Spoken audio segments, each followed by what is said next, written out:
तो भाई लोग कैसे हो आप लोग। ये एक वीडियो है आरआरबी जेई सीबीटी 1 को लेकर के हमने इस वीडियो को बनाया है। और इस वीडियो में हम लोग थोड़ा सिलेबस देखेंगे। और इस सिलेबस में हमने क्या करा है कि इसमें एक प्लान करेंगे कि कैसे हम लोग को सीबीटी 1 को मतलब अटेम्प्ट करना है। और हमने क्या करा है, टाइप ऑफ स्टूडेंट को थोड़ा सा डिवाइड करा है और किसको किस तरह से प्रिपरेशन करना चाहिए इस पर हम लोग मिलकर डिस्कस करेंगे। ठीक है। तो हमने तीन तीन टाइप के स्टूडेंट को हमने इसमें देखा है। एक वैसे जो कि मतलब अच्छे स्टूडेंट हैं, जो कि 3-4 साल से तैयारी कर रहे हैं, जो कि आरआरबी जेई को पहले से ध्यान में लेकर के चल रहे थे और उनका कुछ प्रिपरेशन हो चुका है। और एक ऐसे जो एसएससी जेई का प्रिपरेशन कर रहे थे, उनका कुछ पोर्शन नहीं कंप्लीट है वो। और एक एकदम फ्रेशर जो होते हैं, जो अभी पास आउट हुए हैं, उनका कुछ भी नॉन टेक का तैयार नहीं है। तो इन तीनों को लेकर के चलेंगे और देखेंगे कि इनको कैसे सिलेबस को कंप्लीट करना चाहिए। चलिए, तो पहले ही बात, सिलेबस आप लोग देखे होंगे लेकिन फिर भी हम सिलेबस पे थोड़ा सा ध्यान देंगे क्या क्या है। देखिए, सिलेबस में पहला जो है, हाँ, मैथ 30 नंबर का आता है, 30 क्वेश्चन आता है। रीजनिंग 25 आता है और साइंस का 30 आता है। ये तीनों मिला करके 85 नंबर का आ जाता है। तो अगर हम इन तीनों पे ही फोकस कर दें तो हम लोग इसी से 70 प्लस मार्क्स उठा सकते हैं, है ना। और ये जीके में अगर आप 2-4 भी करोगे सही तो आपका 80 के करीब नंबर उठ सकता है। बस थोड़ा ध्यान देना होगा। तो चलिए, कौन सी बुक फॉलो करनी चाहिए और कौन से टीचर को फॉलो करना चाहिए, कौन सा सब्जेक्ट के लिए कौन सा बुक अच्छा रहेगा, इन सब का भी इसमें डिस्कशन कर लेंगे। चलिए, टाइप 1 स्टूडेंट को हम लोग देखते हैं। हमने यहाँ पे टाइप को कर रखा है टाइप 1। ये टाइप 1 जो एसएससी जेई वाले हैं। मैं समझता हूँ, मैं उस स्टूडेंट का बात कर रहा हूँ जो कि 3-4 साल से या 2 साल से एसएससी जेई का प्रिपरेशन कर रहे हैं। तो क्या है कि जो एसएससी जेई का प्रिपरेशन कर रहा होता है, जैसे कि मैं भी कर रहा हूँ, तो उन लोगों का जो इंटेलिजेंस होता है, मतलब रीजनिंग वाला जो पोर्शन होता है, वो बहुत ही स्ट्रांग होता है, क्योंकि एसएससी बहुत फास्ट मांगता है रीजनिंग। और वो आप लोग का मुझे लगता है कि अच्छा होगा। अगर एसएससी जेई में 50 नंबर का जो एसएससी जेई लेता है, तो 50 नंबर में आप 38-40 भी ला रहे होगे ना, तो आप इसमें अच्छा परफॉर्म कर लोगे आरआरबी में। लेकिन हाँ, एक चीज़ ध्यान आपको रखना है, जो कि आगे हम लोग इस पर बात करेंगे। आप लोगों को क्या करना है, रीजनिंग को ये नहीं समझना है कि आपको सब आता है। क्यों मैं बता रहा हूँ, क्योंकि रीजनिंग जो आरआरबी जेई पूछता है, ये थोड़ा सा डिफरेंट है एसएससी जेई वाला से। एसएससी जेई में क्या होता है कि जो रीजनिंग होता है, ये मतलब एक ही टॉपिक से ढेर सारे क्वेश्चन उठ जाते हैं। कोडिंग डिकोडिंग से 10 क्वेश्चन उठ जाएंगे, सीरीज से 10 क्वेश्चन उठ जाएंगे, ऐसे ऐसे क्वेश्चन उठते हैं। लेकिन आरआरबी जेई जब आप सॉल्व करोगे तो इसमें ऐसा नहीं होता है। इसमें हर एक टॉपिक का क्वेश्चन 2-3 ही रहेगा, समझ गए। तो सारे टॉपिक इसमें मतलब इक्वल इंपॉर्टेंट है। तो आपको क्या करना होगा, इसके लिए आपको प्रीवियस ईयर सॉल्व करना होगा। वो कैसे सॉल्व करना होगा वो हम लोग देखेंगे, कहाँ से सॉल्व करना है वो भी देखेंगे। और क्या करना है कि आप प्रीवियस ईयर में जाएँ और टॉपिक वाइज मिल जाएगा। आप ये मतलब सिर्फ रीजनिंग का प्रीवियस ईयर मिल जाएगा आपको टेक्स्ट बुक के एप्लीकेशन पे, हम दिखाएंगे कैसे मिलेगा। और उसमें आपको जाना है, डेली अटैम्प्ट करना है रीजनिंग। उसमें आप पता चल जाएगा कौन सा रीजनिंग का पोर्शन है आपको जो आपको दिक्कत कर रहा है, और वो जो रीजनिंग का टॉपिक है उसे उठाना है। और टॉपिक वाइज, उसका टॉपिक वाइज, जैसे कि आपका सर्कुलर अरेंजमेंट में मान लो कि गलत हो रहा है, तो आपको उसको पढ़ने की जरूरत नहीं है उतना। हो सकता है एक आध वीडियो देख लो यूट्यूब पे किसी का, और तुरंत क्या करो कि ये यूथ पब्लिकेशन की एक बुक आती है रीजनिंग के प्रीवियस ईयर की, उसमें जाओ, सेम टॉपिक का खोजो, टॉपिक वाइज उसमें मिल जाएगा, चैप्टर वाइज, फिर टॉपिक वाइज भी रहता है उसमें। तो उसमें टॉपिक वाइज, चैप्टर वाइज खोज के उसमें टॉपिक खोजो कि कौन से टॉपिक में तुम्हारा दिक्कत है, उस टॉपिक के जितने भी क्वेश्चन है लगा लो। फिर नेक्स्ट टाइम जब सॉल्व करोगे तो वो क्वेश्चन आप अटेम्प्ट कर लोगे सही से। तो रीजनिंग का ऐसे करना आप, क्योंकि आपका 90% रीजनिंग ठीक होगा, हो सकता है किसी किसी का 100% भी ठीक होगा, तो आप ट्राई करना ऐसे। तो रीजनिंग का सॉल्यूशन इस तरह से हो सकता है। रीजनिंग आप लोगों को पढ़ने की जरूरत नहीं पड़ेगी। हाँ, मैथ का दिक्कत होगा, क्योंकि एसएससी जेई में मैथ आपने पढ़ा नहीं है। हो सकता है आपने ध्यान भी नहीं दिया होगा कि आरआरबी आने वाला है तो पढ़ ले से पढ़ लो, तो आप हो सकता है कि नहीं भी पढ़ा होगा। लेकिन फिर भी क्या है ना कि जो एसएससी जेई दे रहे हैं वो इंजीनियर होते हैं, और इंजीनियर का मैथ बहुत कम मतलब वीक होता है। हाँ, जो डिप्लोमा वाले होते हैं उनका थोड़ा सा वीक होता है मैथ, सबका नहीं, कुछ लोगों का। तो आप लोगों को क्या करना है, जो डिप्लोमा वाले हैं उनको क्या करना है, किसी को टीचर को पकड़ना है। ऐसा नहीं करना कि मतलब जो आरआरबी जेई ये साइंस ये टेक्निकल पढ़ाते हैं उनके पास जाना और उनसे, कोई भी टीचर से पढ़ा रहे हैं उनसे नहीं पढ़ना। उनसे पढ़ना जो कि आरआरबी जेई ही पढ़ाते हों, या सॉरी मतलब आरआरबी के लिए ही पढ़ाते हैं मैथ्स, उनसे पढ़ना, क्योंकि वो उस एग्ज़ाम को समझते हैं कि उसमें क्या पूछे जाते हैं। एक आध टीचर का नाम ले लूँगा बाद में, उन टीचर को आप रेफ़र कर सकते हो। और मैं उनके लिए बात कर रहा हूँ जो कि बीटेक किए हुए हैं या फिर जिनका मैथ ठीक ठाक रहा है मैट्रिक वगैरह में। तो आपको क्या करना है, आपको जाना है टेक्स्ट बुक में, दिखाते हैं कैसे। टेक्स्ट बुक में जाना है, टेक्स्ट बुक में जाना है ऐसा। जब टेक्स्ट बुक में आप जाओगे, टेस्ट में जाना, टेस्ट में जाओगे तो आपको इस तरह से मैथ का मैथ फॉर ऑल रेलवे, आप यहाँ से सर्च बार में सर्च करोगे ना, यहाँ पे मैथ फॉर ऑल रेलवे यहाँ पे लिख लो, मैथ फॉर ऑल रेलवे। जब सर्च करोगे तो आपका टेस्ट सीरीज यहाँ नीचे में मिल जाएगा, मैथ फॉर ऑल रेलवे। इसमें जाना है आपको, आपको पहले इसका सब्सक्रिप्शन लेना पड़ेगा, जो कि पास प्रो आप लेना, उसमें प्रीवियस ईयर मिल जाएगा। प्रीवियस ईयर में जाओगे आपको इसमें देखो सारे पेपर मिल जाएंगे, जैसे सीआरपीएफ के मिल रहे हैं, आरपीएफ के मिल रहे हैं, सॉरी आरपीएफ के हैं, सीआरपीएफ मैंने पढ़ दिया जैसे, आरआरबी, ये एलपी के हैं, ग्रुप डी के हैं, एनटीपीसी के हैं, और आरआरबी जेई के 32 पेपर हैं पिछले जो 19 में हुए हैं। तो आपको जाना है आरआरबी जेई में, आपने आरआरबी जेई का तैयारी कर रहा हो तो आरआरबी जेई में जाना, और क्या करना, डेली बेसिस पे इसमें पेपर आप लगाना, आप देखना कि आपको कितने क्वेश्चन ऐसे ही बन जा रहे हैं बिना पढ़े हुए, ठीक है। तो आप जब लगाओगे तो जैसे कि मैंने यहाँ पे लगा रखा है, तो हमने इसमें लगा रखा है, इसमें जाना है और आपको सॉल्यूशन पहले सॉल्व करोगे तो आपको कुछ क्वेश्चन होंगे जो ऐसे सिंप्लीफिकेशन के होंगे, जैसे ऐसे सिंप्लीफिकेशन के होंगे, ये सब आप आसानी से कर लोगे। तो ये सब के लिए आपको कोचिंग करने की क्या ही ज़रूरत है, नहीं ज़रूरत है, इसमें बस थोड़ा डेली करने लोगे तो आपसे बन जाएंगे। हाँ, जो क्वेश्चन नहीं बनेंगे, आप यहाँ फिल्टर होगा, फिल्टर में इनकरेक्ट और अनकरेक्ट करना, और यहाँ पे जाओगे तो कुछ आपको क्वेश्चन ये दिख जाएंगे कि कौन कौन से टॉपिक आपसे नहीं बन रहे हैं विद इन ए टाइम, ठीक है। बाद में बन जाए उसका कोई मतलब नहीं है, टाइम के अंदर बनना जरूरी है ना। तो उस टॉपिक को आप चाहो तो यूट्यूब से पढ़ सकते हो, या फिर कोई टीचर का फुल सब्सक्रिप्शन ले लो, ज़्यादा महंगा आएगा नहीं, 400-500 का आएगा किसी भी टीचर का। जैसे खान सर जो पढ़ाते हैं उनमें एक पीके मैथ करके पढ़ाते हैं, पीके सर मैथ पढ़ाते हैं, वो भी अच्छे पढ़ाते हैं, उनसे मैंने मैथ्स पढ़ा था, वो अच्छे पढ़ाते हैं आरआरबी के लिए, वो आरआरबी क्वालिफाई किए हुए हैं कई बार, तो उनका इसमें पकड़ अच्छा है, तो आप उनसे पढ़ सकते हो। अगर उनका अलग से बैच मिल रहा होगा, आप चेक कर लेना खान सर का जो ग्लोबल स्टडीज़ है उस पर, तो वहाँ से आप देख सकते हो कि, और उसके बाद आप क्या करना, जो टॉपिक आपका वीक हो उसी टॉपिक को आपको पढ़ना है, सब नहीं पढ़ना है, सब पढ़ के क्या करोगे, वक्त बर्बाद करोगे, वो दूसरे में दे सकते हो आप। फिर चलो ये मैथ का सोल्यूशन हो गया, मैं उनके लिए बात कर रहा था जिनका मैथ पूरा ठीक ठाक है, जिनका मतलब एकदम ही मैथ में डर लगता है, उनके लिए तो बिल्कुल आपको कोचिंग करना पड़ेगा। आप पूरा सब्सक्रिप्शन लो, आराम से देखो, उसके बाद सॉल्व करने आना, ठीक है। ये हो गया। सेम प्रोसेस क्या करना है, रीजनिंग में भी करना है आप लोगों को। आप सेम जब सर्च करोगे आरआरबी रीजनिंग फॉर आरआरबी जी और रीजनिंग फॉर ऑल आरआरबी या रेलवे, तो आपको नीचे आओगे तो reasoning for all railway mock paper मिल जाएगा, मॉक पेपर भी है, यहाँ देखोगे तो प्रीवियस ईयर पेपर मिल जाएगा, इसमें भी आना आरआरबी जेई का, आप यहाँ आओगे आपको पेपर मिल जाएगा। इसमें आपको क्या करना है, डेली कुछ पेपर सॉल्व करते रहो। और देखो एक बात मैं बता दूँ, आरआरबी जेई जो होता है, आरआरबी है ना, तो इसका जितना भी पेपर है ना, इसमें ज़्यादा आपको अंतर नहीं लगेगा, मतलब डिफरेंस नहीं दिखेगा। आरआरबी ग्रुप डी का भी क्वेश्चन वैसे ही मिलेगा आपको, आरआरबी एनटीपीसी का क्वेश्चन वैसे ही मिलेगा। तो आप जब आरआरबी जेई सॉल्व कर लो तो एनटीपीसी भी सॉल्व करो, फिर ग्रुप डी भी सॉल्व करो। ये मत सोचो ग्रुप डी है तो यार वो तो बहुत मतलब 10+ का है तो उसमें हार्ड होगा, नहीं, आप देखोगे इसमें ज़्यादा हार्ड मिलेगा आरआरबी, क्योंकि ये ग्रुप डी वाला पेपर ना लेटेस्ट पेपर है जो 2022 में हुआ है, तो ये आपको ज़्यादा समझ देगा आरआरबी को लेकर के कि लेटेस्ट पैटर्न इसका क्या है। तो आरआरबी ग्रुप डी जब सॉल्व करोगे तो ये अच्छा पकड़ मिलेगा आपको। एलपी भी सॉल्व कर लो, 25-25 क्वेश्चन है, एक दिन में 2 मार सकते हो अगर आप सिर्फ ये नॉन टेक का प्रिपरेशन कर रहे होगे तो। अगर टेक्निकल भी साथ में लेकर चलो तो एक करना, ज़्यादा नहीं, क्योंकि आप टेक्निकल नहीं पढ़ पाओगे फिर। और वैसे आरपीएफ एसआई का भी चाहो तो मार लो, इसका थोड़ा सा क्या है ना कि 35 क्वेश्चन है, 35, इसका थोड़ा वीक मतलब क्वेश्चन थोड़ा सा ये मतलब आसान है, तो चाहो तो आप इससे भी स्टार्ट कर सकते हो। अगर आप एकदम स्टार्ट कर रहे हो तो ये बनाओगे तो ज़्यादा बनेगा, तो अच्छा भी रहेगा। अगर वैसे नहीं हो रहा है तो आप क्या करना, इसमें टॉपिक वाइज है, ये टॉपिक वाइज भी आप क्वेश्चन सॉल्व करते रहना, और देखना कौन सा टॉपिक में आपको लैग कर रहा है, उस टॉपिक को यहाँ से भी सॉल्व कर सकते हो। लेकिन यहाँ पे 10-10 ही क्वेश्चन है, 10-10, 15-15 क्वेश्चन है, 20-20 क्वेश्चन ही है, तो उतना से आपको पकड़ नहीं मिलेगी इस टॉपिक पे। और क्या है ना, जैसे कि एक क्लॉक है, तो क्लॉक में एक ही टाइप के क्वेश्चन नहीं होते हैं, 5-7 टाइप के क्वेश्चन है। तो जब आप यूथ बनाओगे ना, तो यूथ में टाइप डिवाइड करके रखा हुआ है, मैं बुक पे भी जाऊँगा, दिखाऊँगा बुक कैसा है, ठीक है। ये थोड़ा सा वीडियो लंबा होगा यार, क्योंकि इसमें सारी चीज़ें इंक्लूड कर रहा हूँ मैं, कि टीचर कैसे आपको डिसाइड करना है, बुक कौन सा डिसाइड करना है, तो ये थोड़ा सा लंबा तो हो सकता है वीडियो, पर आप देखना अच्छे से यार। अगर हो सकता है आप उस कैटेगरी के स्टूडेंट में हो कि टाइप 1 में, तो आपका तो मतलब वही है लगभग। आप अब हम लोग साइंस के लिए बात करेंगे तो साइंस का भी वैसे ही मिल जाएगा आपको।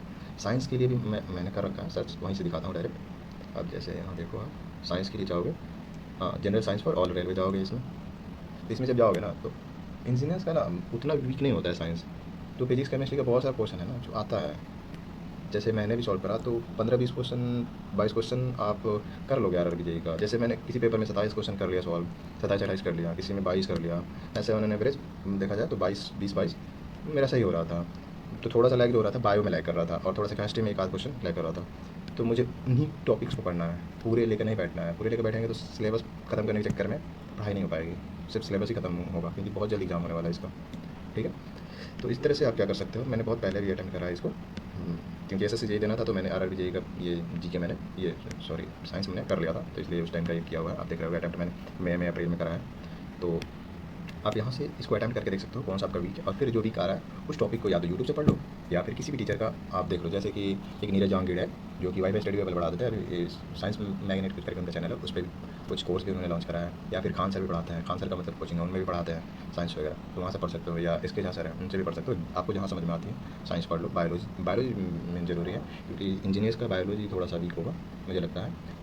अगर वो ठीक कर लोगे तो आपका मतलब आसानी से 25 नंबर तो ला ही सकते हो, 25-28 क्वेश्चन नंबर तो ला ही सकते हो। और इसी तरह से ये सारे देखो, मैंने ए ग्रुप डी का जब सॉल्व किया था ना, जो लेटेस्ट वाला पेपर था, इसमें ना क्वेश्चन टफ मिला आरआरबी जेई से।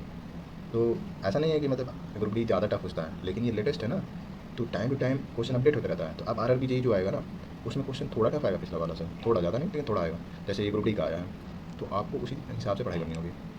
वैसे एलपी का भी आप सॉल्व कर सकते हो, ये तो मेरा पेपर बहुत ख़राब गया था, उस पेपर में ठीक भी नंबर उठा था।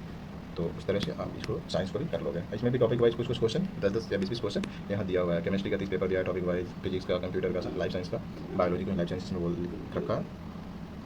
ये हो गया, साइंस तक हो गया। अब जीके का देखा जाए तो जीके का भी सेम आप सॉल्व करोगे, ऑल रेलवे के लिए जीके तो मिल जाएगा।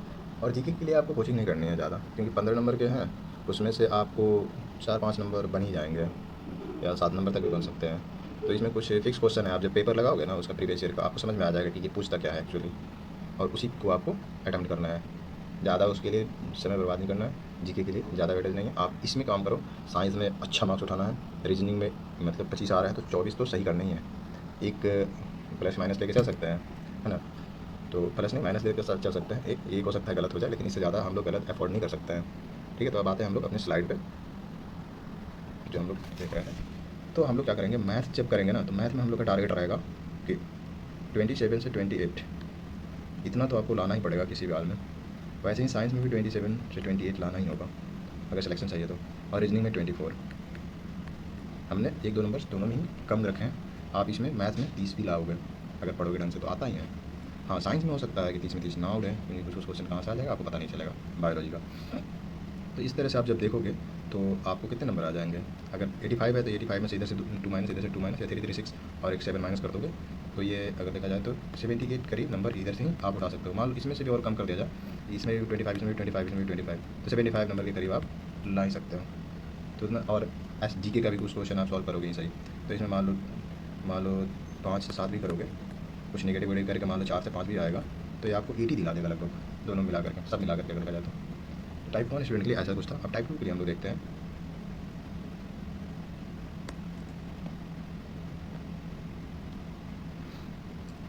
हाँ, देखें टाइप 2 के लिए क्या है, इसमें हमने उस कैटेगरी के स्टूडेंट को हमने कैटेगराइज कर रखा है जो कि एसएससी जेई का प्रिपरेशन कर रहे थे और वो मैथ्स भी पढ़ रखे हैं। तो मैथ्स भी पहले से पढ़ रहे थे, क्योंकि टीचर लोग काफ़ी यूट्यूब पे आके बोल रहे थे कि आने वाला है, तो बहुत लड़के मैथ्स का कोचिंग ले लिए पहले और वो लोग पढ़ाई कर रहे थे। तो उनका क्या है कि मैथ भी कंप्लीट है, रीजनिंग तो है ही कंप्लीट, क्योंकि रीजनिंग उन्होंने एसएससी के लिए पढ़ रखा था।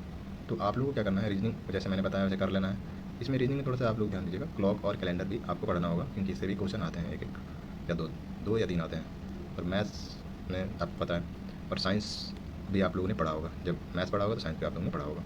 तो आप लोगों को क्या करना है, जैसे मैंने पहले बताया, टेक्स्ट बुक में जाना है और वहाँ से अटैम्प्ट करना है, और जो गलत हो रहा है उसको आप लोग को लिखना है, या फिर क्या करना है ना, सारे क्वेश्चन सारे अटैम्प्ट कर लेना है। बहुत मतलब डेली आपको 2-4 अटैम्प्ट करने हैं। और फिर जब ख़त्म हो जा रहा है ना, जैसे कि आरआरबी जेई का सारा ख़त्म हो गया, तो फिर क्या करना है, जाना है और जो अटैम्प्ट कर लिया था आपने पहले उसको, जैसे कि मैं बताता हूँ ऐप में जा कर के, जैसे कि हमने पेपर निकाला मैथ का, हमने अटैम्प्ट कर रखा है, मैथ हमने दिया, देखा। हाँ, जैसे कि ये पेपर हमने उठाया, इसमें मेरा 23 नंबर आया, 23 नंबर के आसपास हम पहले सॉल्व किए हैं बहुत पहले।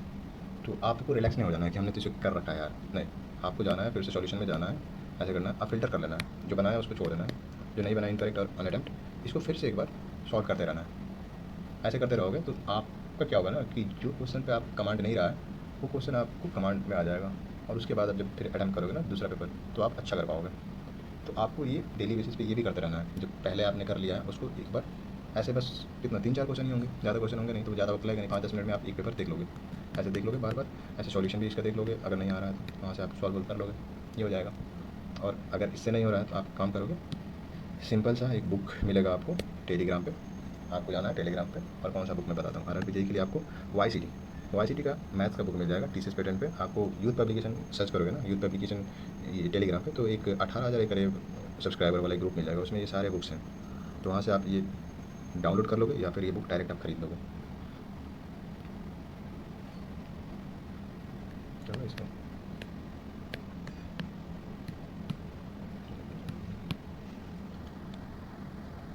चलो इसको करता हूँ।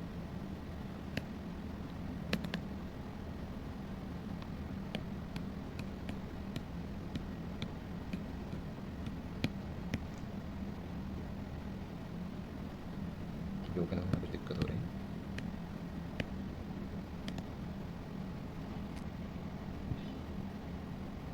हाँ, ये आपको बुक मिल जाएगी। इसमें इसका खास बुक क्या है कि ये बुक मैंने ले रखा है, मैंने इसको सॉल्व भी करा है। तो आप इसमें काम करना। ये देखो इसमें खास है ना कि ये जैसे नंबर सिस्टम है ना, तो नंबर सिस्टम में टाइप वाइज क्वेश्चन मिलेगा आपको कि नंबर सिस्टम में 10 टाइप का क्वेश्चन है, तो 10 टाइप के अलग अलग करके इन्होंने दे रखा है। तो आपको अगर सपोज कि बस रिवीजन करना है तो आप कंफ्यूज नहीं होगे कि इतना सारा क्वेश्चन रिवीजन करना है। नहीं भाई, आप क्या करना, टाइप 1 में जाना, एक क्वेश्चन देखना, उसका सोल्यूशन समझ लेना, आपको वो टाइप हो गया। अगर उस टाइप पे आपको कमांड है तो आप फिर नेक्स्ट टाइप पे मूव करोगे, है ना। अगर नहीं कमांड है उस टाइप पे तो आप उस टाइप के क्वेश्चन जितने हैं उसको लगाओगे। इस तरह से आपका वो टाइप क्लियर हो जाएगा और उस पर पकड़ मिल जाएगी। उसी तरह से आप जाओगे, थोड़ा सा कुछ क्वेश्चन इसका मिलेगा टाइप 1 में, और फिर देखोगे टाइप 2 मिल जाएगा। तो ये टाइप 2 भी ऐसे ही, अगर मान लो कि अगर कभी भूल गए तो फिर आप क्या करोगे, उस चैप्टर में जाओगे, उस टाइप को देख लोगे, एक ही क्वेश्चन देखोगे, आपको क्लियर हो जाएगा, फिर से याद आ जाएगा पूरा, आपको खोजना नहीं पड़ेगा, है ना। ज़्यादा आपको स्ट्रेस नहीं आएगा कि भाई मुझे पकड़ ही नहीं आ रही कि मतलब क्या क्या क्वेश्चन आता है, आपके सामने होगा किस टाइप के क्वेश्चन आते हैं। तो इस तरह से आप देख लोगे। तो आप इस तरह से ये बुक में चाहो तो सॉल्व कर सकते हो। इस बुक को पूरा नहीं सॉल्व करने की ज़रूरत है, क्योंकि आप वो टेक्स्ट बुक से आप सॉल्व कर रहे हो जब, तो पूरे इसको सॉल्व करने की ज़रूरत नहीं। आप उसमें जो दिक्कतें आ रही है वो यहाँ से आप उसको ठीक कर सकते हो। क्या करो, वहाँ का जो टॉपिक है इसमें आप खोजो, आपको चैप्टर तो पता ही चलेगा। चैप्टर में जाओगे तो 7 8 10 टाइप के ऐसे ही मतलब मिलेंगे क्वेश्चन, उसमें आसानी से आप खोज लोगे कि कौन सा टाइप है जो मुझे नहीं आ रहा है, और उस टाइप के जितने भी क्वेश्चन हैं इसमें सॉल्व कर लोगे। तो ये बढ़िया है। इसी तरह से इसका रीजनिंग का भी है, आप चाहो तो रीजनिंग का भी, ये रीजनिंग है।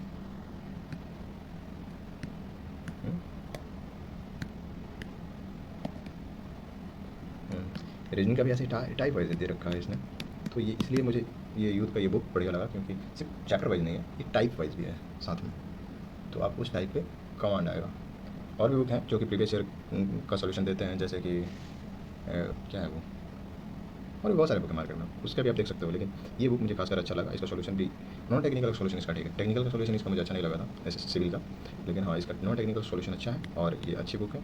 आप इस बुक को भी आप देखो। तो मैंने क्या करा था ना, रीजनिंग मुझे आती थी, तो मैंने पूरा रीजनिंग का बुक लेना अच्छा नहीं समझा। तो मैंने देखा कि कौन कौन से टॉपिक, जैसे मेरा सर्कुलर अरेंजमेंट में थोड़ा सा दिक्कत हो रहा था, नंबर सिस्टम में दिक्कत हो रहा था। नंबर सिस्टम में एक्चुअली क्या है ना, नंबर क्वेश्चन नहीं बनाओगे ना बहुत सारा, तो आपको उसका पैटर्न खोजने में बहुत दिक्कत होगी समझने में। तो मैंने क्या करा, उस टॉपिक को ही सिर्फ लिया और हमने गया और उसका प्रिंट आउट निकलवा लिया और ला करके हमने सॉल्व कर लिया, क्योंकि यार हमेशा ये टैब से सॉल्व करना होता नहीं है। तो मैंने उस टॉपिक को ही 10 20 रुपये लगे या 30 रुपये, और मैंने उसको प्रिंट आउट करा के लेके आ गया और उसे सॉल्व कर लिया। तो इस तरह से इसको सॉल्व कर सकते हैं। इसी तरह से आपको एक और बुक है, वो ICT की बुक है, ये क्या बोलते हैं, जनरल साइंस की, ये चैप्टर वाइज है। ये भी बुक बढ़िया साइंस, इसमें चैप्टर वाइज आपको मिल जाएगा और इस बुक को आप लेकर के सॉल्व कर सकते हो। ये अच्छी बुक है। इस बुक को मुझे भी लेना है, अभी अभी मैंने लिया नहीं, लेकिन हाँ लेकर के एक बार सॉल्व करना है, ताकि साइंस पे बढ़िया पकड़ो, क्योंकि 30 मार्क्स के आते हैं साइंस, तो इसको सॉल्व करना ही पड़ेगा। जैसे इसमें भी देखो, अगर ये बहुत ही बढ़िया से डिवाइड कर रखा है इन्होंने, यूनिट का क्वेश्चन है, फिर देखोगे तो आपको मेजरमेंट के क्वेश्चन मिलेंगे, ऐसे ही सारे क्वेश्चन इस तरह से सारे हैं, फिजिक्स केमिस्ट्री बायोलॉजी एक ही में। तो इस बुक को आप ले सकते हो। जीके के लिए मैंने बोला ना, सिर्फ टेक्स्ट बुक का जो प्रीवियस ईयर का बुक ये क्वेश्चन है वहाँ से आप लगाते रहो, आपको एक आइडिया मिल जाएगा, इतना काफ़ी है।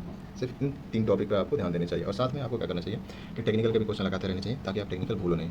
टेक्निकल ज़्यादा रिवीजन नहीं करना है, सिर्फ क्या करना है, टेक्स्ट बुक में जाना है, प्रीवियस ईयर का पेपर सॉल्व करते रहना है। ऐसा नहीं RRB का ही नहीं, जितने भी स्टेट वाइज, जैसे कि मैं बताता हूँ आपको, दिखा रहा हूँ, यहाँ पे आपको जाओगे स्टेट वाइज पेपर मिल जाएगा। बैक हाँ, आप जब ये AEJ का, सिविल इंजीनियरिंग का, या जो भी आप डिपार्टमेंट हो उसका खोज मिल जाएगा, आप सर्च करना AEJ, तो आपको ये पेपर मिल जाएगा। ये 400 समथिंग 463 पेपर है इसमें। इसमें कुछ चैप्टर वाइज हैं और कुछ फुल लेंथ है। चैप्टर वाइज ज़्यादा नहीं है, 100 150 है, और बाकी स्टेट का है, सेंटर का है, जितने भी पेपर इंडिया में हुए सारे पेपर इसमें मिल जाएंगे आपको। क्या करना है, डेली सॉल्व कर लेना है, एक एक पेपर डेली सॉल्व करोगे तो 100 150 क्वेश्चन डेली आपका रिवाइज होते रहेगा इस तरह से। इसमें आपको मिल जाएगा, देखो मैं दिखा देता हूँ कैसा पेपर मिलेगा। इस तरह से कुछ मॉक भी पेपर मिल जाएंगे। ये 93 44 और ये 8 टोटल ये मॉक है, और ये प्रीवियस ईयर है। तो प्रीवियस ईयर में कुछ ये तो इसमें आपको क्या है ना कि बहुत सारा पेपर है ना कि आपको उसमें नॉन टेक्निकल भी पेपर में मतलब क्वेश्चन मिलेंगे, जैसे RPSCAN है, तो इसमें भी कुछ नॉन टेक्निकल है, तो मैंने उस सबको अटैम्प्ट नहीं करा, मैंने सिर्फ उसको अटैम्प्ट करा जो टेक्निकल वाले हैं। नॉन टेक्निकल मैं क्यों अटैम्प्ट करूँगा, जो कि हमारे सिलेबस से बाहर का चीज़ है, मुझे तो अभी दूसरी चीज़ की तैयारी करना है, तो उसमें वो क्वेश्चन को अटैम्प्ट करेंगे जो हमारे काम का है। तो हमारे काम का इसमें सिविल का है, तो हमने सिविल वाला अटैम्प्ट करा। इसी तरह से बाकी सभी पेपर है, आपको ESE का भी पेपर मिल जाएगा इसमें, और SSC का भी पेपर मिल जाएगा इसमें, तो हमने सिर्फ इसमें टेक्निकल को अटैम्प्ट करा है। बहुत सारा ज़्यादातर हम आप देखोगे इसमें, तो मैंने दोनों अटैम्प्ट करा, लेकिन ये सब टेक्निकल वाला मैंने अटैम्प्ट करा है ऐसा, तो सिर्फ टेक्निकल पे मैंने, क्योंकि अभी वक्त नहीं है उतना कि आपको फिर इसका मतलब बाकी सब अटैम्प्ट करो, पहले मैंने अटैम्प्ट कर रखा है, तो फिर से दोबारा जब करना है तो आप सिर्फ सिविल वाला अटैम्प्ट करो या फिर अपना डिपार्टमेंट वाला अटैम्प्ट करो। ऐसे स्टेट वाला भी मिल जाएगा सारे, देखो ये ऐसे स्टेट वाला चीज़ मिल जाएगा, दिल्ली का भी मिल जाएगा, पंजाब का भी मिल जाएगा, सारा इसी में आपको मिल जाएगा पेपर। तो आप डेली एक एक पेपर करते रहोगे ना, तो 100-150 क्वेश्चन डेली आपका रिवीजन होते रहेगा, इसमें ज़्यादा वक्त भी नहीं लगेगा, आप 1 घंटा देना और सॉल्व करना और सबमिट कर देना, और उसका फिर आंसर देख लेना। इस तरह से आपका रिवीजन होते रहेगा, इसका आपको ज़्यादा प्रेशर नहीं लेना पड़ेगा। अब नेक्स्ट चलते हैं वैसे स्टूडेंट जो कि एकदम से फ्रेशर हैं, उन पर थोड़ा सा बात करा जाए।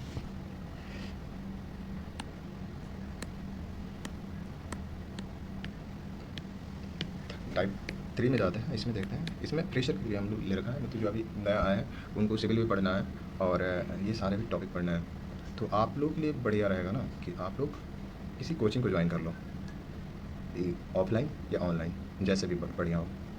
ऑफलाइन कर लोगे तो भी सही है, ऑनलाइन कर लोगे तो भी सही है। आप लोग को थोड़ा ज़्यादा मेहनत करना पड़ेगा, क्योंकि आप लोग को ये सब भी कवर करना है और साथ में सिविल भी कवर करना है, क्योंकि सिर्फ ये सब कवर करके आप प्री निकाल भी लोगे तो मेंस नहीं होगा, क्योंकि आपको वक्त बहुत कम चांस है कि ज़्यादा मिले, 1 से 1.5 महीना मिलेगा या 2 महीना, उससे ज़्यादा नहीं मिलने वाला। तो इसलिए आप अभी से सिविल भी लेके चलो। अब बस आप जाओगे कि कोई भी कोचिंग पकड़ लो या फिर ऑनलाइन पकड़ लो, आप वहाँ पे आपको बढ़िया गाइडेंस मिल जाएगा इसके लिए, और आपको वहाँ पे प्रिपरेशन हो जाएगी आपकी। हाँ, अगर अगर बाकी 2 टाइप के स्टूडेंट में से आप हो तो आपको मैंने पहले ही बता दिया बाकी कैसे क्या करना है ना। तो इस तरह से हम अगर देखा जाए तो टाइप 1 और टाइप 2 स्टूडेंट जो हैं वो 80 के आसपास, 70 टू 80 के बीच में नंबर आसानी से ला सकते हैं। मैं जैसे बोल रहा हूँ वैसे अगर ट्राई करा था। अगर आपका कुछ सजेशन है कि आपको कैसा लगता है कि कैसे करना चाहिए, तो आप भी बता सकते हो, मुझे कमेंट बॉक्स में बता देना कि ऐसे भी करा जा सकता है। मैं देखूँगा, मुझे अच्छा लगेगा तो मैं आपका सजेशन फॉलो करूँगा कई बार, क्योंकि मैं भी इस एग्ज़ाम को देने के लिए मैं भी प्रिपरेशन कर रहा हूँ। तो ठीक है, और ये चीज़ें हैं कुछ, क्या है ना कि हम लोग तो बात कर लिए, हमने क्या करा, मैथ में बात करा, मैथ कैसे करना है, नहीं, साइंस को देख लिया हमने और रीजनिंग को देख लिया। यही 3 मेन पेपर हैं इसमें जो कि नंबर दिलाने वाला है। तो आप बस एक चीज़ ध्यान रखना, डेली बेसिस पे तीनों के एक पेपर लगाओ अभी से। आपका सिलेबस कंप्लीट हुआ हो नहीं हुआ हो मैटर नहीं करता है, आप इंजीनियर हो ना, आप सब जानते होगे, इसमें से 50% सबका जानते होगे, और इसको लगाओ डेली, ठीक है। उस साथ में पैरेलली आपको अगर कुछ टॉपिक कवर करना है करते रहो, ठीक है, लेकिन ये डेली बेसिस पे लगाओ। आप देखना 1-2 महीना में आपका पेपर ना, आप अगर 95% एक्यूरेसी के साथ आप 95% नंबर लाने लगोगे, 90-95% नंबर लाने लगोगे, ऐसा होता है। बस डेली बेसिस पे आपको लगाना ही पड़ेगा इसको। आप सोचोगे ना कि ये मैथ में क्या करते हैं, हम एक कॉपी लेते हैं, थ्योरी लिखते हैं और थ्योरी रिवीजन करते हैं, डायरेक्ट हम पेपर जा करेंगे, नहीं होता है भाई। मैथ में थ्योरी नहीं होता है, मैथ में आप क्वेश्चन सॉल्व करते हो, क्वेश्चन आपको याद होना चाहिए कैसे सॉल्व करना है। थ्योरी पढ़े रहोगे सिर्फ और क्वेश्चन अटेम्प्ट नहीं करे रहोगे, नहीं होगा। तो सिर्फ आपको टीचर के पास पढ़ना है, कॉपी में लिखना है, कॉपी को रिवीजन करने की ज़रूरत नहीं है ज़्यादा, आपको क्वेश्चन अटेम्प्ट करना है और कॉपी में देख लेना है अगर कोई क्वेश्चन नहीं आ रहा है तो वो कैसे टीचर ने सॉल्व कराया था, और आपको बचा करके यहाँ पे अटेम्प्ट कर लेना है, और फिर दोबारा फिर उसको बार बार नहीं देखना है कि उसको याद कर लेना उसी टाइम में कि हाँ इसको ऐसे सॉल्व करना है। उसके बाद आपको कॉपी बार बार नहीं पलटनी पड़ेगी, आपको क्वेश्चन आ जाएंगे, आप उस टाइप के क्वेश्चन जब आ जाएंगे तो आपको पकड़ मिल जाएगा, आपको एक एनर्जी भी मिलेगा कि हाँ मुझे आते हैं जो कि पूछे जाते हैं RRB में। तो ये ऐसे ही कर सकते हो। बाकी तो देखने की बात है कि कैसे आते हैं पेपर, हो सकता है ज़्यादा टफ आया तो दिक्कत हो सकती है, या फिर आसान आया तो सबके बल्ले बल्ले होंगे। चलिए इस वीडियो को यहीं पे खत्म करते हैं, काफ़ी लंबा वीडियो हो गया, शायद 30 मिनट्स से ऊपर हो गया। ठीक है, अगर आपने ये वीडियो देखा है, आपको अच्छी लगी वीडियो, तो वीडियो को लाइक कीजिएगा और चैनल को सब्सक्राइब कीजिएगा। Thank you for watching.